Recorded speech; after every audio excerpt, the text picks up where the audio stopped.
They're guys. They do magic. They are the Magic Guys. Ladies and gentlemen, you know the deal. Welcome to episode 243 of the Magic Guys. To my left, we've got Nick K. Hey guys, I'm Nick K, and also joining us this week is Doug Kahn.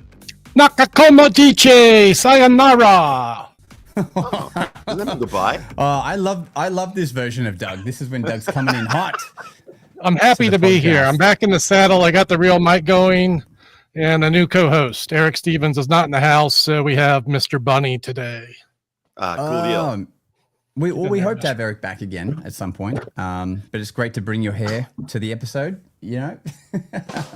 Guys, and as well, before we kick on with our amazing guest today, we have a giveaway to do. We, as you know, we released our new shirt, Trust the Sleight Tee, which is available through the links of this episode.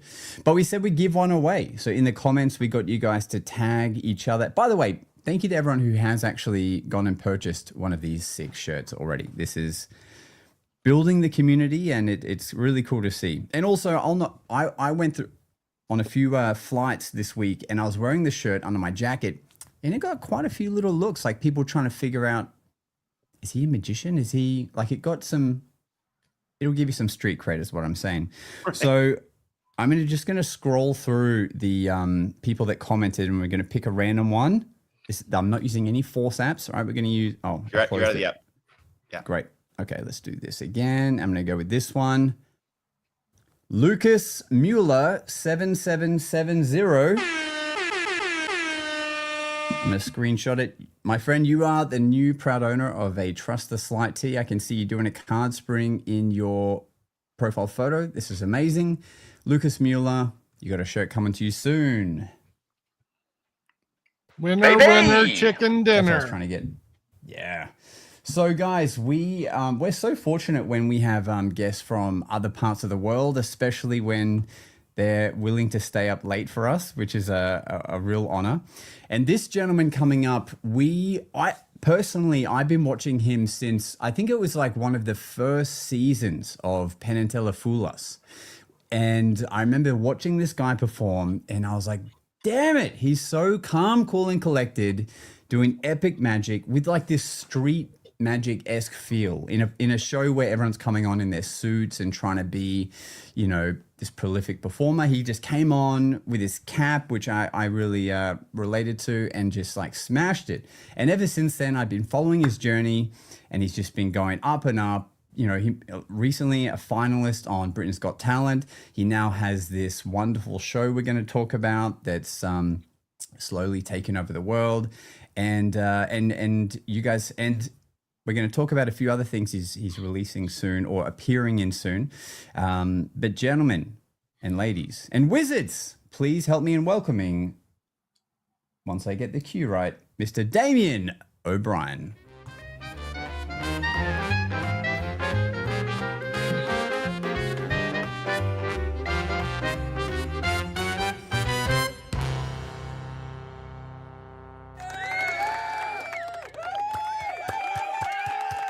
That was an entrance. That's right. Damien O'Brien, welcome to the Magic Guys podcast. Please tell our friends, who are you and what do you do? Obviously, my name's Damien O'Brien, as you just announced, and I'm a magician and also a gamer as well. A gamer? Man, how do you have time? How do you have time to enjoy gaming, first of all? That's got to be a hell of a hack.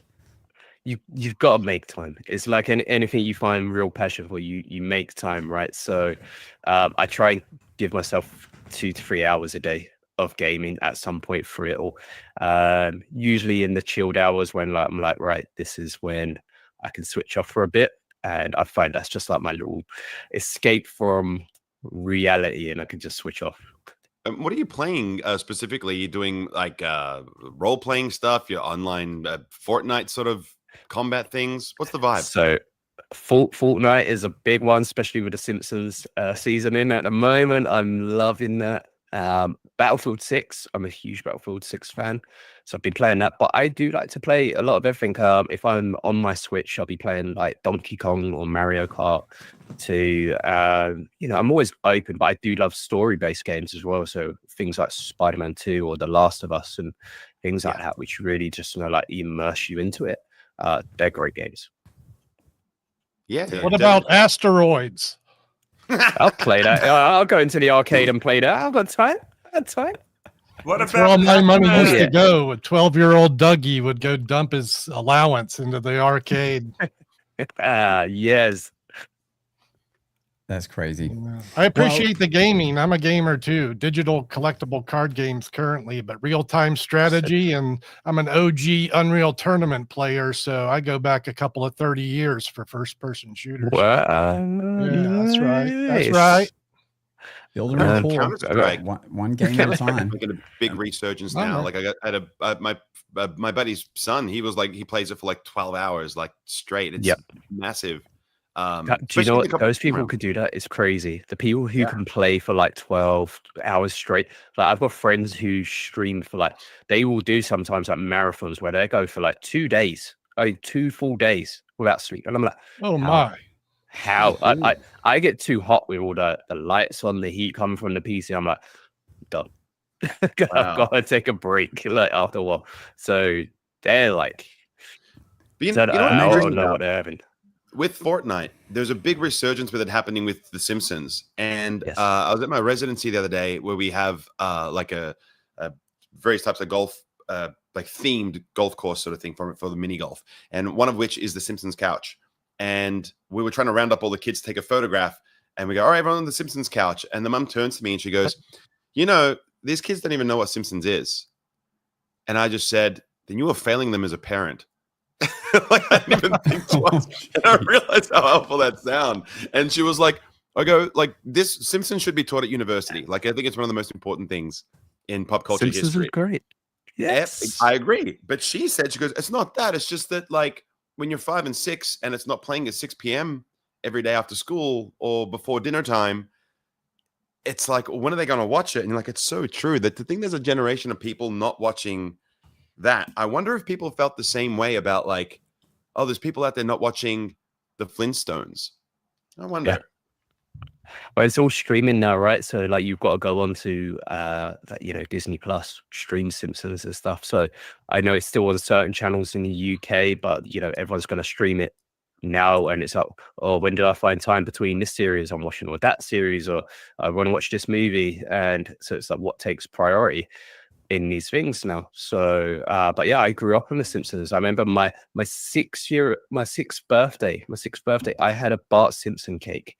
Like, that's 34 years ago. Wow. So like, that's I had all the Bart toys and everything. I loved Simpsons, man. Simpsons for life. Well, we have a question. I was going to say, like, with the amount of pop culture that you're sort of consuming, I kind of feel that's really good, and especially in like a mentalist realm, to be aware of like what's happening in pop culture, whatever else. Is there anything with regards to pop culture that you feel influences your magic? Maybe like, especially when you do stuff with older crowds and you're doing sort of something where you're saying, I'll think of whether it's like a film, something what stands out to you, maybe it's a quote or a line, and all these different things, whether it's like from an Indiana Jones movie, a Star Wars movie, stuff like that, like then like, or Gremlins, like crazy little things, like they all jump out. So like, and I loved all those movies. I've watched all of those stuff. So yeah, like you can always use that for your advantage, especially as like whether it's doing a prediction sort of reveal and everything, using techniques what we do, it's and it makes me go, oh yeah, cool, I wouldn't have thought that. Oh my god, yeah, I remember that. And then it actually like refreshes people to start thinking about it again. Strangely, they're like, man, I haven't seen that in ages. Let me go watch that. If you were going to do like a deja vu type effect, you couldn't reference the movie Groundhog Day and expect a younger generation of people to understand what that is. No, and I'll put it to the group right now in the chat. Like, if you know what Groundhog Day isn't, because I hope that's a shorter list, be like, never heard of it. but like, how many people don't know that? And like I see Doug just going like, that's sacrilege that people don't know what that movie is. Doug's still just pissed people don't know what the Flintstones is. That's what's going on. Someone is asking, can we get your Twitch handle? Yeah, Twitch. I've got to be straight up honest. I don't stream on Twitch anymore, just TikTok. Oof. So, but if you want the Twitch handle, it's Damien Magician. It's still the same. All my social handles are the same. Damien Magician. Okay. You're streaming magic on the TikToks? I stream gaming. I stream gaming. So I can't, like, my thing is like I got a lot of time for those guys who love streaming magic on TikTok if they're doing it to people and stuff like that. But there's a lot of it I just find that's so draining. Dude, I want to perform for people next to me. I want to, you know, that's how I started magic, was performing to real people. I do social media content for the fact that, you know, we kind of got you right to sort of build these things and keep it going. But like, I love dude, if I knew people were going to be there the whole time, but gaming is so much easier to stream because you're just immersed in the game. People come in, they want to follow the story with you, or they've played it and they want to talk to you about the story too. I find people who come and go, oh, can I join your game? And they start chatting to you and they're following your stream at the same time while they're gaming with you. And it's so much easier. And it's way more, it's way more relatable, especially if they play the game as well. Yep. And they're watching you passively do something. It's like they're hanging out with a mate rather than like, watching a trick through a screen and your job is to directly perform to them. That's interesting. Okay, so back in the day, it's so funny to say back in the day, but it feels like yesterday when I first watched your clip on Fool Us. That would have been, was that the first season? I feel like it was like one of the earliest memories of watching it. Was Ben Earl and Damien O'Brien. It was the original season. So what actually happened was there was a pilot episode before that, which originally had Ben Earl, John Archer, I can't remember everyone on it, and that was so Michael Vincent. It was a few people, and I was originally on the pilot episode, and the trick I'd done, I'd be sure about it was garbage, and we was like, okay, look, we're not going to use that broadcast. I wasn't happy with what I'd done either, and it was fine. But it was like, at that point, they kind of knew they was going to go for a season after. And it was like, we want you to come back and do the season. So then season 1 officially kicks off, right? Now I go back in with something a bit better, like a bit more clued up as well, understand what the situation is about. And remember, like, because obviously everyone auditions first to make sure, you know, you're not going to perform something awful on there, or what someone else is already doing. And I remember doing this thing for Angelo Carbone, and he was like one of the consultants at the time.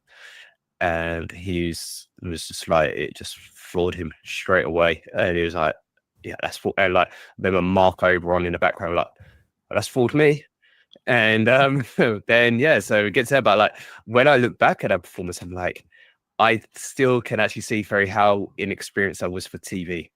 You know, like, I don't feel like, when I look back, I'm like, oh, man, I look so awkward. Like, I feel like I was over projecting my voice to being, I don't know, like, not as, maybe more myself, more relaxed out, like how I am now. Like, you know, obviously we grow as performers.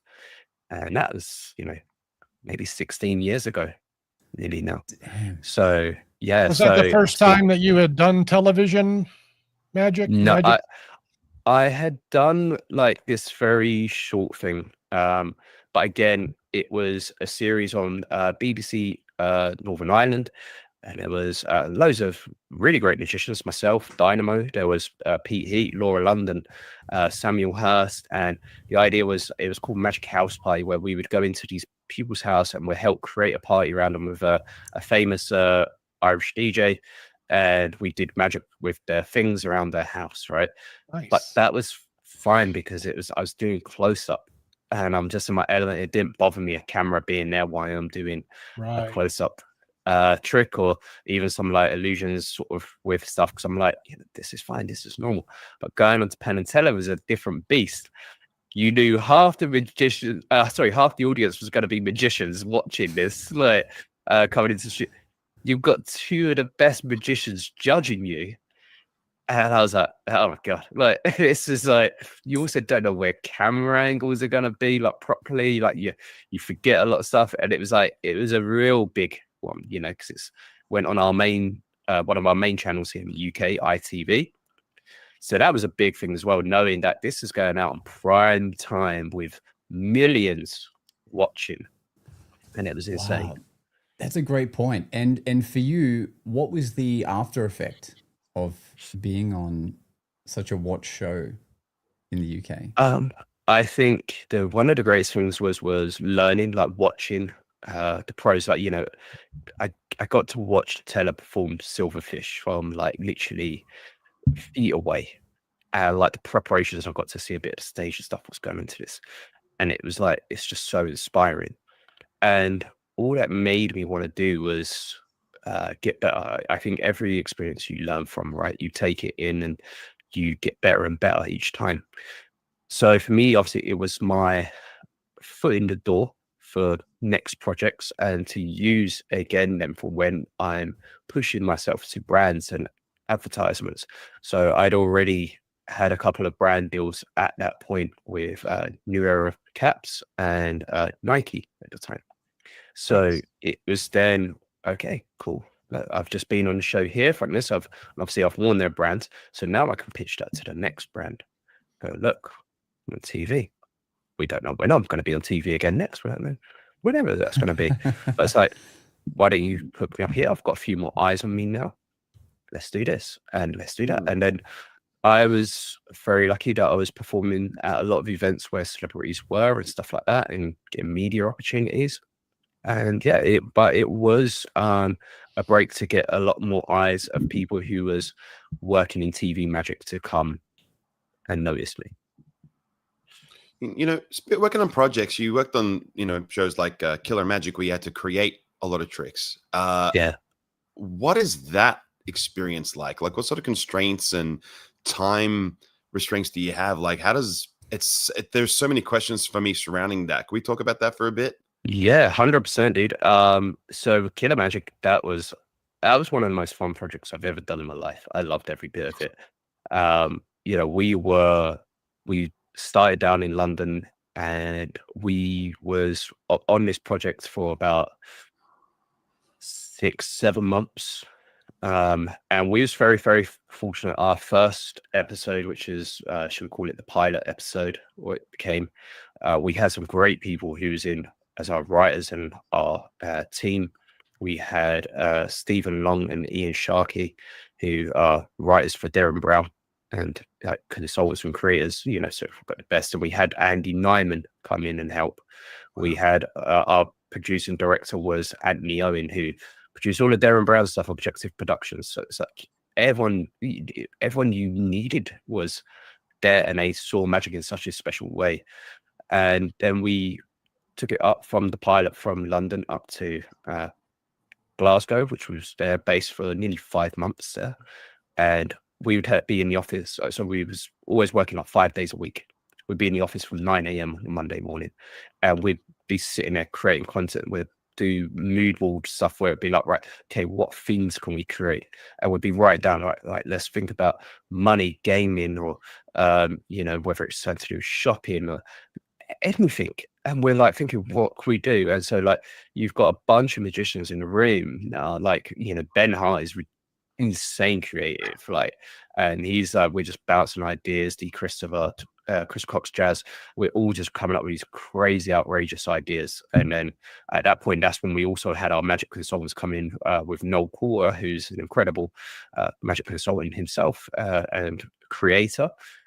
So we had so many things, and it was just so cool watching this stuff come from a text to life, you know, like watching the art department build these props for us. And then like we'd be like, right, okay, the specs need to be like this, we need to change this. So we're building like custom props. But even the film days, like there was a couple of mine did not work at all when we're in rehearsals and we're like building the props. We're like, this is just gonna bomb, this is terrible. And on the day, one of them is like, I'll tell you which one. It was one with the fruit machine where it was like it lands on the 3 oranges and then 3 oranges come out of a fruit machine instead of money, right?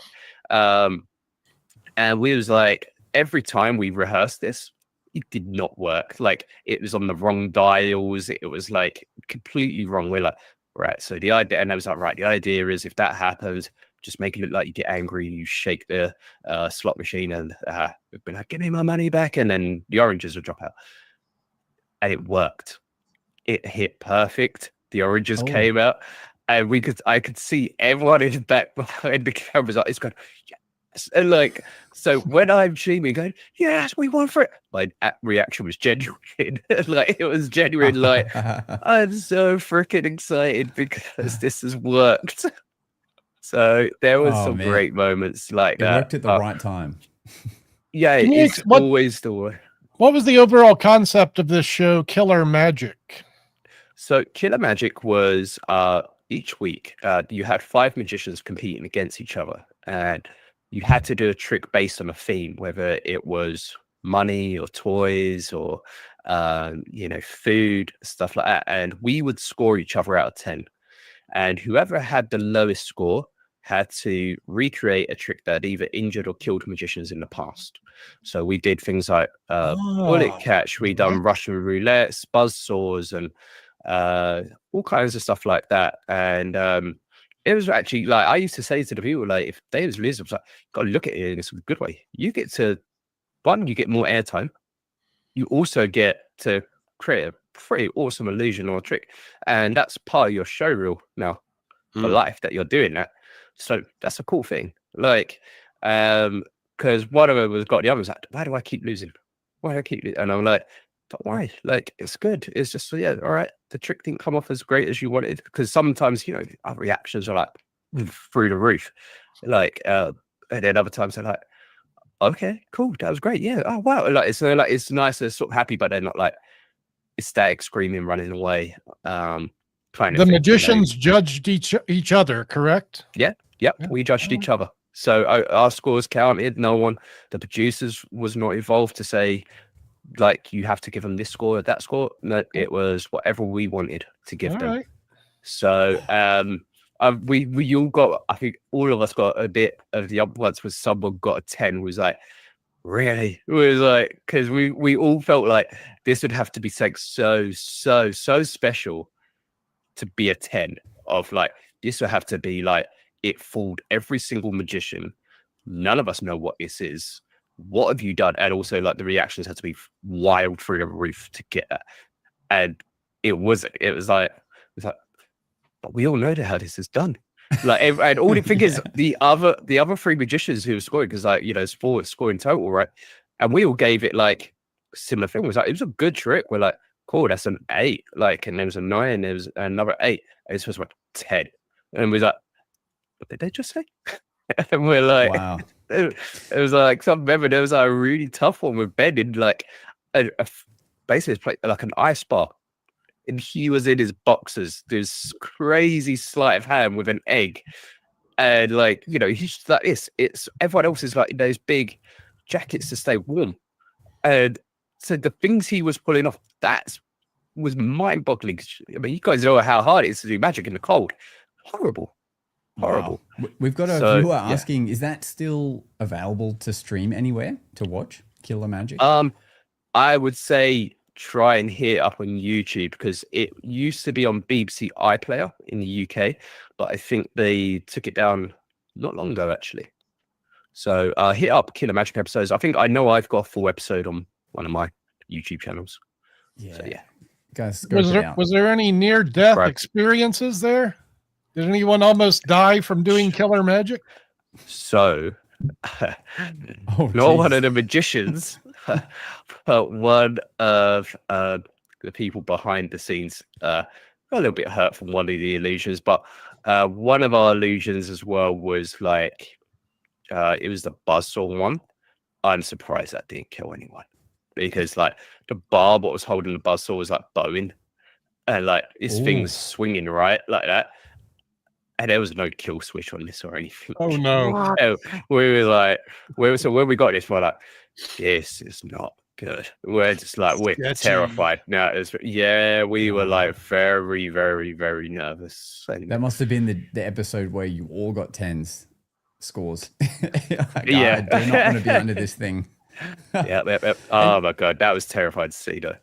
That's going to be a weird idea trying to fool magicians, because if the goal is to fool magicians, it's not necessarily a good trick. Like, there's Was it gotta be to balance. fool them, or was it just to present great magic? I think it's I feel like it was to present a great routine with something that you're not used to doing, right? So for like the food one, I made someone's signed card end up inside a battered piece of cod inside their box of fish and chips. And, so a classic trick of where usually a signed card ends up in a wallet or pocket or something like that. But this is taking it to another level. And reactions were like through the roof, like the guy is screaming. He literally lost his mind. He was like, we could have made a show just from his reactions. Like, he was going off about 25 minutes after the cameras cut. Like, he was cooked. So I felt like it was that, like, if they're entertained as well and they're laughing, they've enjoyed it, I've done a good performance, felt like that should always add to the points that we're, at the end of the day, you've got to treat us almost a bit like the people you're performing to as well, like your spectators, that we want to be just as entertained. Were there any ideas that were left on the cutting room floor, or that probably didn't make it to even conception phase, that you had like a great idea you really wanted to do, but they went no, that you're willing to share on the pod? There was a fair few, to be fair, because we was always immovable, so there was like themes which never happened, of course. And one of the ones I remember thinking about, I would really have loved to have brought to light, was this idea that we was in a bar and someone pours a pint and beer's there, and you talk about the tap where it's like, like when you see beer taps and they're frozen up, right? They say like, and it's like the extra cold beer basically was going to touch the glass and the whole glass was going to freeze, and the entire beer was going to be like a solid block of ice, like it can come out. And another idea was to make the beer just suddenly an empty glass, so you see this beer completely fill up like this glass. And we figured out a method to do it so it was proper, so it came up properly with the head and everything like that. It would have cost an absolute fortune to make it work. And so there was a lot where it was like, we were working with a tight enough budget as it was, and I was just like, we can't do this, we can't get that in. And it's like, okay, it was like, even if you look at the slot machine I use, it's a very old, like it wasn't very like fresh and new looking, whereas like today is like, it looks like it's been in the pub since the 80s. It was kind of that like look, but we made it look right. And I think that's the thing, how you dress a lot of tricks up as well. You know what? Let's do a thought experiment for like the next 3 to 5 minutes, okay? Making magic. The theme is using the men's room. Go. Okay. Cool. Okay. Changing the sign where it says men, changing it into something where it would be a joke and it say dinosaurs. So the sign symbol where it says men, you go. Yeah. I would do no tear toilet paper, where like you wait for someone to get to the toilet next to you and you're in the other one and you go like, sorry man, there's no toilet paper, can you just tear me off some? And he's trying to take it and but he can't tear it. And then it's like, nice. I can't tear it. And you're like, oh, okay, keep going. And there's like, no, pull. Like, and then you go, wait, stop for a sec. And then go, just when you think in your mind, tear. And then it tears. Nice. You know what I mean? And so like you make this gimmicked tear, no tear sort of toilet paper. I think that would be a pretty fun idea. I got one. You do Professor Cheers comedy rope trick with toilet paper. So you're walking out of the bathroom, piece of toilet paper hanging out of your leg, you start pulling it, it comes all the way out, it hangs up on the arm, it comes out of the arm, then it's on the other arm, and then the boxers come out. Toilet paper instead of rope. What about like a levitation where everyone, your back is to the guys in the toilet, but you're standing up at the trough urinal levitation. You're peeing, and then you start levitating off the ground while you're That's peeing. a banger. Oh man, I get some looks. So, okay, so you go to the men's room and there's a line, and then a guy dressed like Jesus walks in, and he's like, "Oh, is it busy?" And he's like, "Oh," and then he sees an empty wine glass, so he just cowers over it. He's water wine. Oh, and he walks away. Jesus. This is good Oh, stuff. that would be great. That would be great. All right, I love all these funny ideas, but I'm curious of what's actually happened at some of our events. So I think Nick, I think we should roll into a little gig story segment. Let's do it.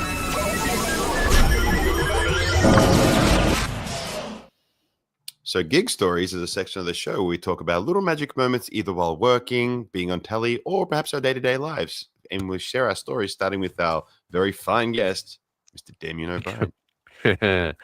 Okay, so you want the dirt, right? Okay. Yes, we want it. So I currently work at we have a show in London called The Magician's Table. It's an immersive magic experience, right? So people come in, they have a few drinks down at the bar first and see some magic downstairs before the show begins. Then they come up, we have like 10 tables, which seat 10 people, or 12 people, I can't remember. And it's basically supposed to be a memorial for a famous magician called Dieter Rotterberg, who has passed away. And it's hosted by his wife, who's a widow, right? And so the show goes on and we're performing in memory of Dieter. And so each table will see 5 magicians throughout the night, okay? And every now and then, of course, we're going to get magicians in our audience who'd love to be there. They come and watch. Sometimes they do that typical magician thing where, like, instead of like, you know, having fun, they just sit there like this and are very awkward for the table and stuff. This particular guy, he was just doing this after every trick. It was to his partner and go like, so it was like, okay. And first magician who went to the table was like, if you want to wait till I'm gone to explain the tricks, that'd be great.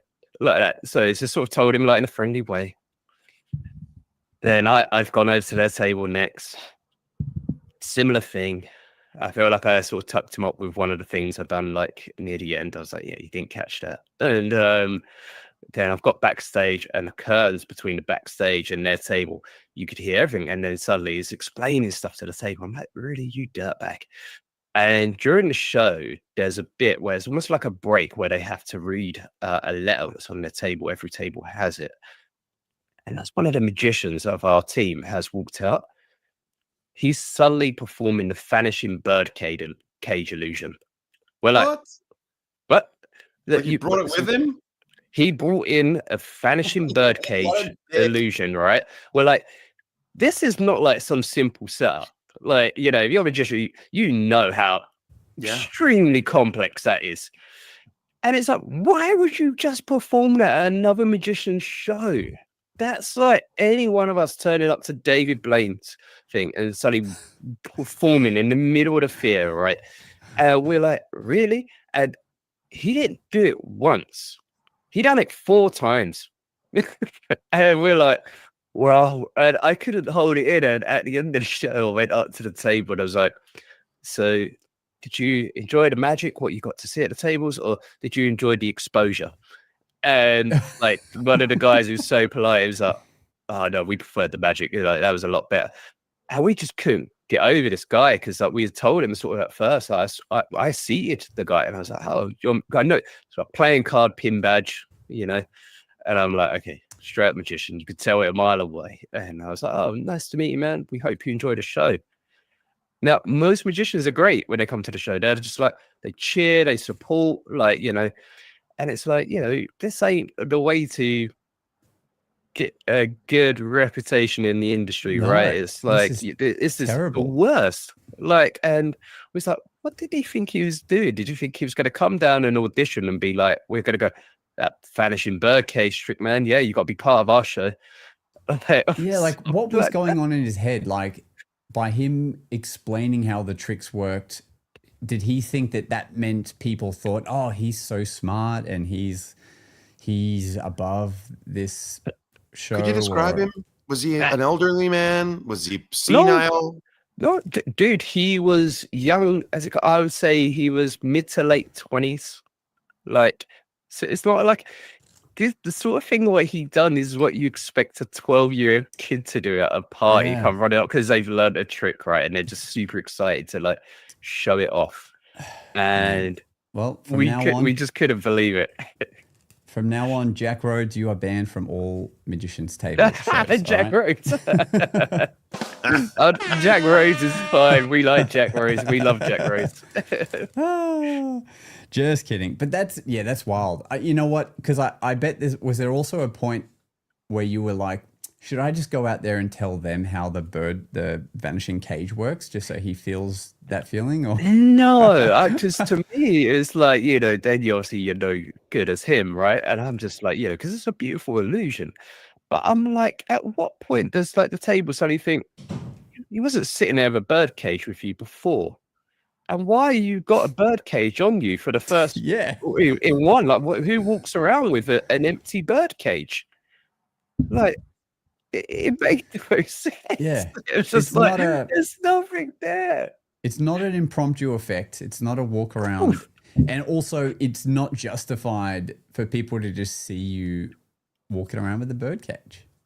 Yeah, and what was funny after the show, I've come out, I've gone out, I've left the building quickly, and there's just like a shop opposite, and I was like, right, let me grab myself some water and some bits to head backstage, because we do like a double show each time, so we have 2 shows.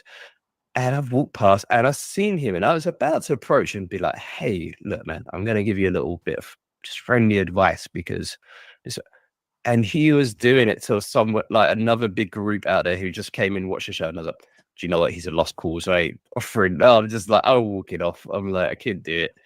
But it's wild. Sometimes you got to put those ones behind you, man. That happens. Yeah, my residency happened the same sort of thing. This guy rocked up, and I remember because I was performing. It's like, oh, you got another magician working on the other side of the venue, and I was like, who? Like, I know everyone in this, and I see this cat. I don't know this guy, right? And I know everyone in this town, like straight up, because they typically work for me. And so I'm looking, I'm like, that's just some cat like doing his thing. And he went out that day. He was like, I'm doing magic today. I'm putting on my right? And he was like, I'm going to wear my fedora hat. It's going to have the cards in it. I'm going to wear my full suit, even though it's 42 degrees outside, probably like 98 Fahrenheit. He's like, I'm doing it. And like, he's doing his magic. He's showing people stuff. He's sweating. He's there with his kid and his partner. And it's like just all hyper autistic behavior. And I was like, I'm gonna let him be and just do a thing. And then I go over to the table and I say hello, and he was like, and I start doing my stuff. He goes, oh, I'm not a magician. And I go, yeah, I know you're not. And he was like, yeah, I'm not. And I go, I know you're not. If you were, you'd know. If you were, 1, you would know who I am. 2, you would know better than to be performing in another man's realm. But he's paid to be here.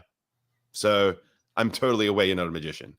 And it was a nice interaction. We're very polite, but then his son fired up with his like crazy level of tism, and to the point where like everything was grabbing me, and like his wife's trying to literally hold this 8-year-old back. And I'm like, let him. He went on my cards. I want them because mine were blue and his dad's were red. And I'm like, take him. Just calm the kid down. Like there's people here eating and stuff. So it's going to happen, and you try to accommodate and make sure they have a good time without making them feel ostracized, because they are a guest in your venue at the end of the day. But like in the same breath, have some friggin' decorum, people. I agree. Yes.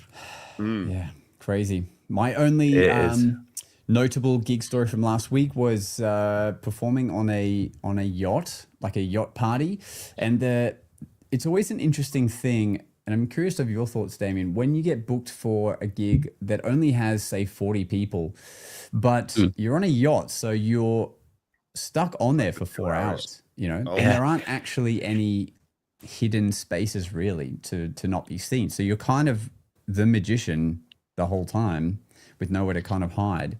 But what I will say is this audience was very fun. They all enjoyed their own partying. So there was like a mini dance floor on the main deck that they would mainly be at, and I would just sort of come in and out between the top deck and the bottom deck. But I definitely in advance took like all the things I would enjoy performing that can't blow away, and I would just like pick one prop, like spend that 30 minutes showing everyone that prop if they wanted to see it, like a Rubik's Cube, for example. Then I put it away. Then I bring out like my double blank cards, and I do like some ambitious with signing the card and stuff, just that.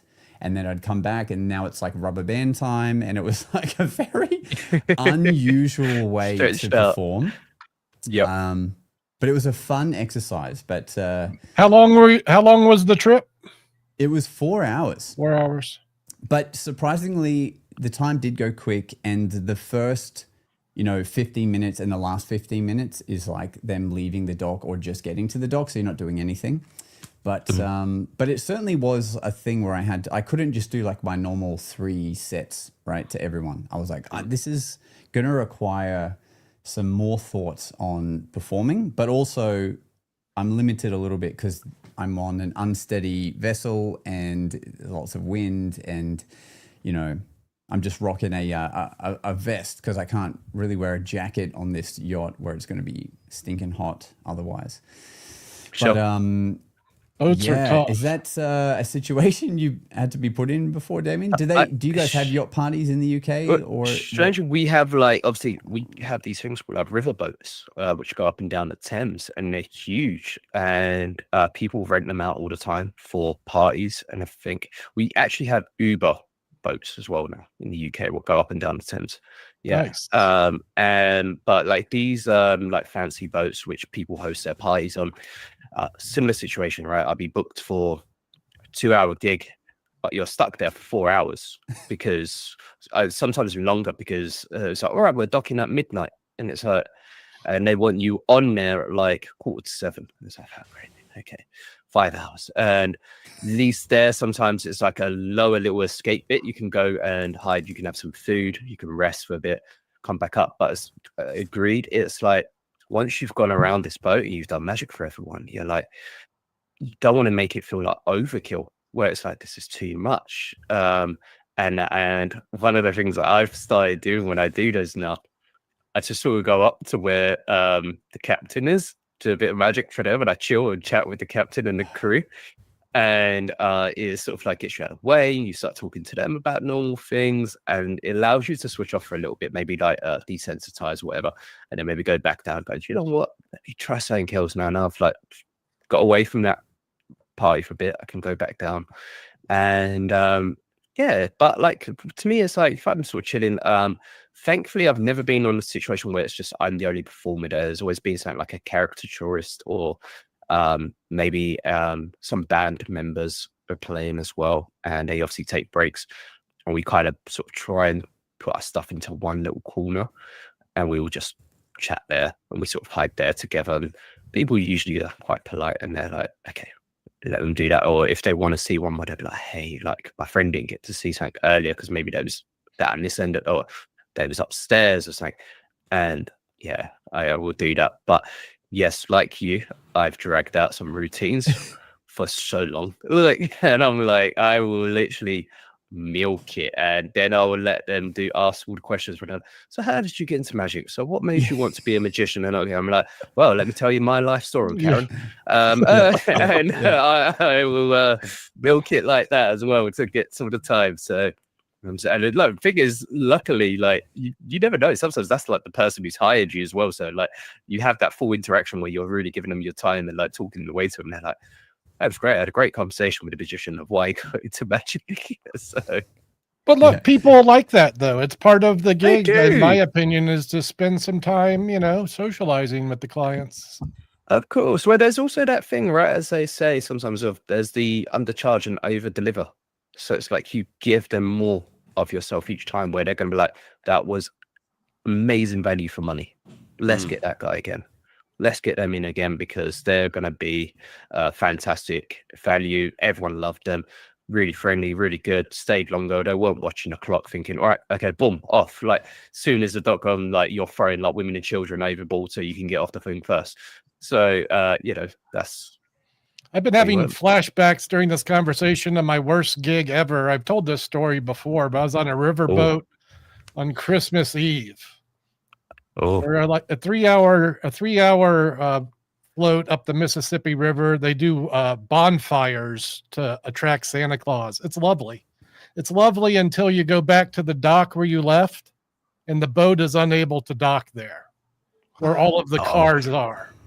And it's 11 p.m. on Christmas Eve. And you've already done magic for the whole boat.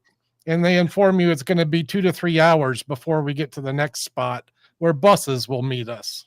Oh, snap. So I very much was in that conversation mode for a couple of hours, and I wish I had that captain's trick you just said back then. I sure would have gone to hang out in the captain's room. Honestly, it like that works so well. Like, when you realize there's actually quite a few bits of career, then like get in with them, and they're just like, "Oh, do you need this? Do you want this? Do you want this? Oh, that'd be very nice. Thank you very much." And a couple of times I've had it. Want to drive the boat? Yes, I do. That'd be fantastic. Yeah. So it's really cool. Yeah, if I could share a couple of stories from like that realm as well. Like it's so we do like 2 laps of the bay here in Melbourne. We call them booze cruises. You get on a boat, you get pissed. So booze cruises. We have a couple of different mobs that do it, and so they'll either do like 1 lap, and then it's like we're going to kick you off, and then we're going to go back out and do another lap and come back, and that's pretty good because that's like a 2-hour kind of experience. But more times than not, I get ready to say goodbye, and they're like, "Do you want to stay?" And I go, "I got to invoice you though." They're like, "Yeah, that's fine." I go back and just tell the captain, like, "I'm staying on, bro, like to the bitter end. Let's just keep going." And there's been other times where they can dock at another location because sometimes they start at one spot, do a couple of laps, then stop at another point, then go to that restaurant. So that can logistically be a bit of a pain in the butt. But thankfully, I typically ride an electric skateboard to events like this, especially if it's good weather. So I just skate up to the gig on board, put my board in I was going to call it a cockpit. That's called a wheelhouse. Into there, do all my shtick, and then I just skate home along the river. Like, it's so good. Nice. So think about logistics when you're doing gigs like this, kids. It's a pain. Yeah, because what you just said there about the dock, we have the same thing. Like, we'll leave one dock, and sometimes it stops at a completely different end. So like of like the Thames, you're like, that is like nowhere near that. But obviously, thankfully with London, we have the underground, right? So it's like there's always a tube station like within a 5-minute walk, thankfully. But it is, you're 100% right. You have to take all that into consideration of like suddenly, like, if that adds a lot more time on you getting home, you've got to really read that fine print, because they throw that at you like last minute, like, "Oh, by the way, we're docked down here." What? Like, what do you mean you're not going back to where like we started? I planned my journey. So, I mean, for real, it's Christmas Eve and my car is over there. It's already 11 and I've got 3 kids at home, Yeah. Was they like, Krampus must have him? All right, we've only got a short time left with Damien, and we can't leave without not touching on one of the big projects that you've done, which is Britain's Got Talent. Well, I can't even, hang on, I got to do that better. Britain's Got Talent. Yeah. There we go. You made it to the finals. That's like an insane accolade. So I guess so much to unpack there, but like, what was your thoughts or like your idea going into that show? Well, the thing is, I'd been headhunted for it for nearly 5 years. They'd been trying to get me on there, and I was like, no. Nothing felt right. It didn't feel right. Okay, that's interesting. And a year before I was supposed to do it, no, 2 years ago, before I did, I was going to potentially do it. And I actually pulled out due to mental health reasons. And I was like, right, not right. I need to make sure I look after me first. Did that. And then I went back in and it was like, right, I'm going to prove to myself I'm going to do this.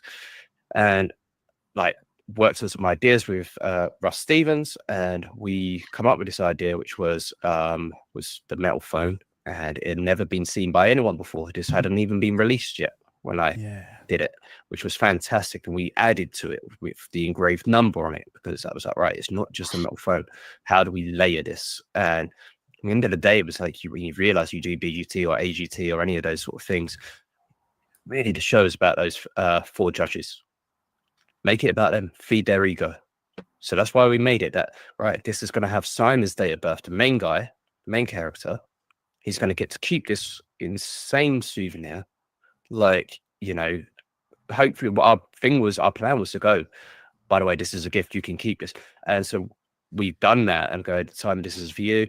Like, I personally make so when he comes after, he's like, can I keep this? I'm like, yeah, that's yours. Like, there's nothing to hide there. That is just a piece of metal with your date of birth engraved on it. And he generally kept it. So, but our plan was to always make sure I was being my authentic self, being me.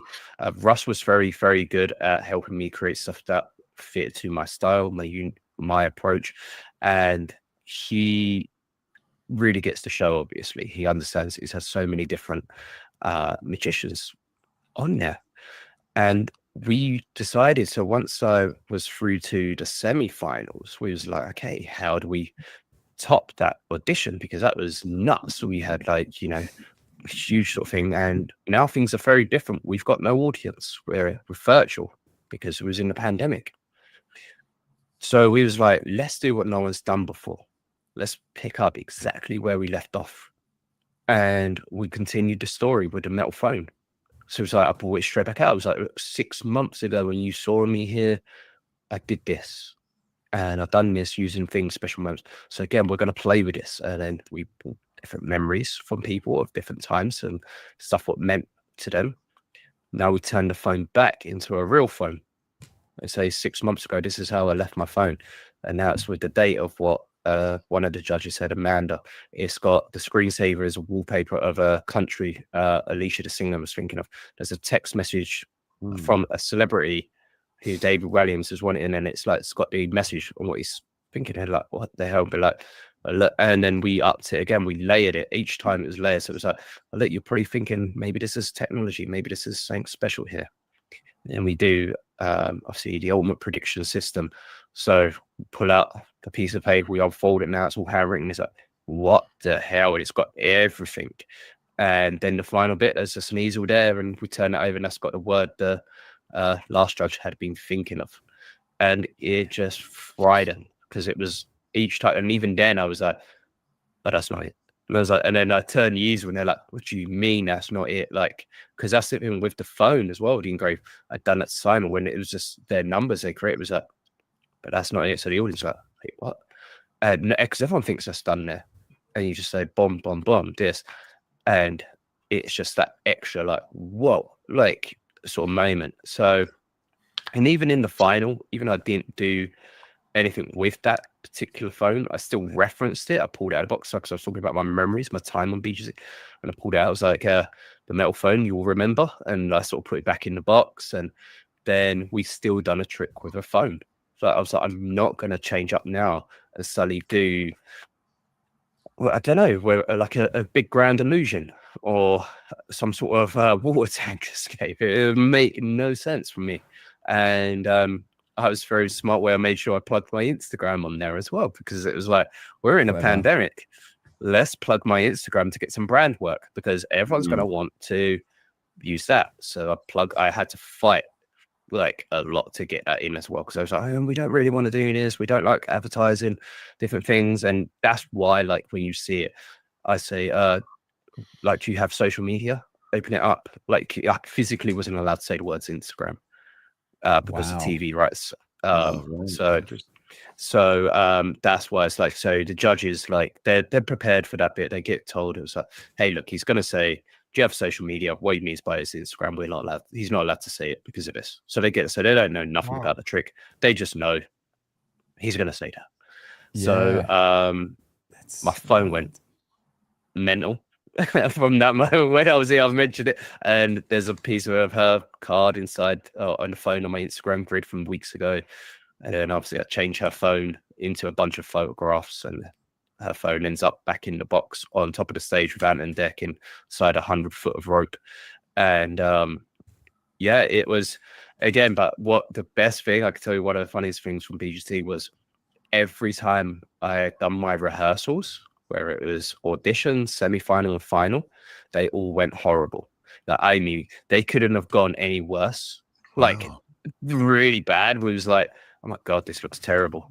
This ain't great. This ain't great. Like my semi-final performance, actually, we the routine changed 24 hours before we performed it. No kidding. So This it seems was like a theme, Damien. I'm sensing a theme here. yeah, I have terrible thinking rehearsals, and then I smash it out of the park when it comes. I think maybe I need that adrenaline. Wow. We had a question. Did you freak when her phone dropped off the stage? I'm guessing is that something that happened that no one knew happened, or what? Tell us that. Here's the thing. I told them in rehearsals, I was like, tell her to put her hand over the glass like this, and we'll pull it through. We'll thread the rope through the fingers, right? So that way, if the frame hits, it's just going to bounce off the hand and land back in the big glass. And it was like, we don't like that because that's covering the inside of the glass. We really want to see that rope like unraveling the phone. I'm like, it's a glass, you can see through it. Like go to a side shot. And what happens? The phone drops out, and I just had to play it cool and be like, yeah, just pick it up. I was like, I don't care if your phone screen smashed right now. We've got to play this cool.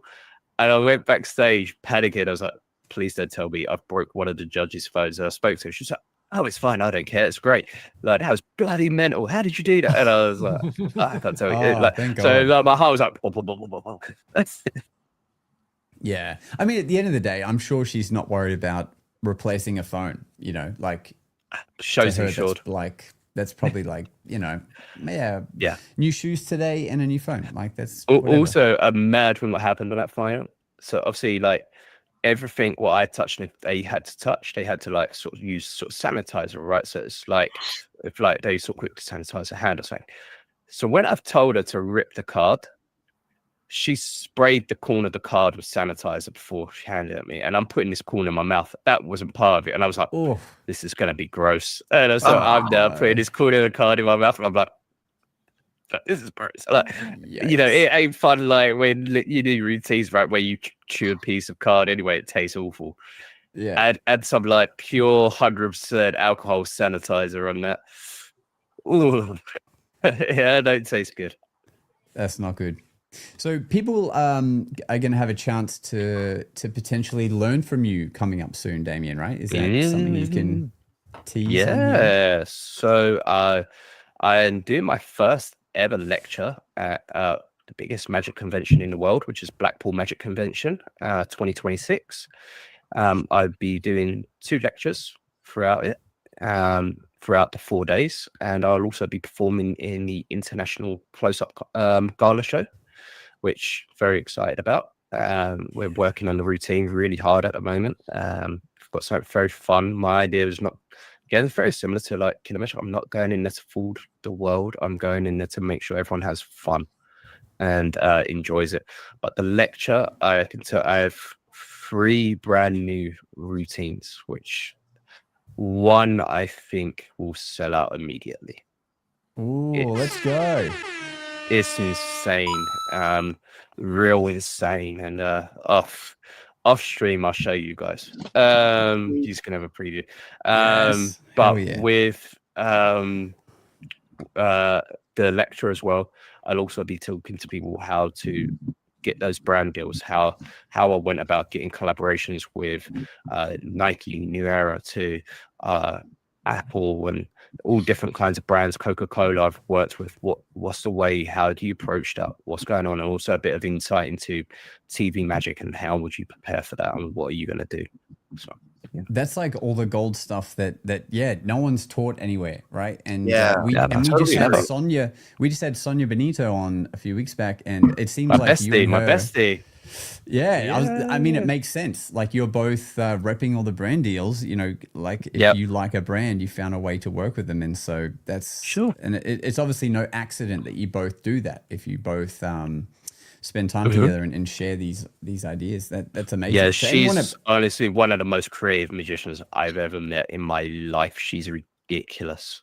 Like, honestly, like what some people have seen, like, is nothing. Like, and she shows me some bits, and I'm like, what I know is that she ain't even really scratched the surface with that. And I'm like, this is wild.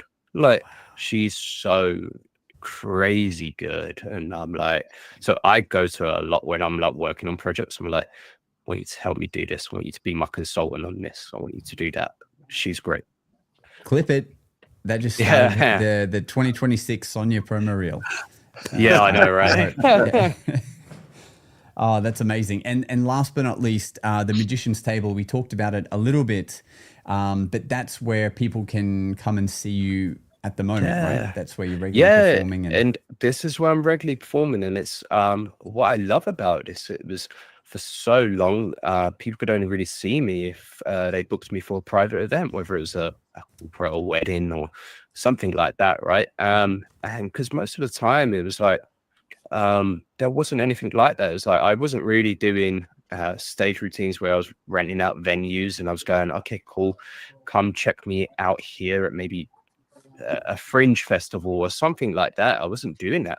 So then for me to suddenly go get this opportunity with the Magician's Table, it's like, oh, you can come down. We're going to be here a long time. Come check us out. Like, you can see me at the fraction of a cost of what it would be if you booked me. Like, you know, you get a great night out. You get to see 5 different magicians, amazing cocktails, and it's an amazing venue as well. It's so like insanely cool. Like, you walk in there, you're like, this is nuts. Like, it just feels, it's cheesy to say, but it feels magical, right? You walk in there, you're like, this is really cool. Right. For those listening, so that to go check that out if you're in the UK and maybe it'll spread around the world. Also in America. Also in America now. We launched in Charlotte. Damn, we launched in Charlotte this weekend. There you go. Magicianstablelive.com is currently what's showing up. Magicianstablelive.com. You can see Damien on the lineup of great lineup of performers here. This is it. Yeah, we have some amazing performers. Sonia's also on that lineup. A couple of others like Yolin, who's like, you know, one of the best card manipulators going. Like, that dude is like, I love Yolin. He's such a nice person as well. Dan Ho, Nick Stein is insane. Like, his character, the Crooked Croupier, is brilliant. Wow. And of course we have Ian Sharkey, the guy who wrote it all, and he is the mastermind again behind a lot of the Darren Brown stuff and that. So, but we've had Darren Brown down here as well. He loved it. Darren loved the show. So yeah, we've had people like that down, which is like, to us, is such a brilliant, you know, to have someone like that give their seal of approval. It's like, this is very high praise. Very high praise. Yeah, it's like, it's nice like, when you've got that. It sounds like you're in great company over there. Like, you're around the right people and you're just doing what you love, getting these brand deals, and you have time for gaming. I mean, this is incredible stuff. This is groundbreaking stuff. Damien, this time has flown by, so please come on again. Because I feel like we've only really scratched the, like, you know, the big things people have seen you do, but I know there's so much under there that we can break down and advice but go see him perform at the Magician's Table. Go watch his lecture for our UK audience listening that are going to be heading to Blackpool. But look, we're going to end our episode in the way that we always do, which is by giving our guest the final word.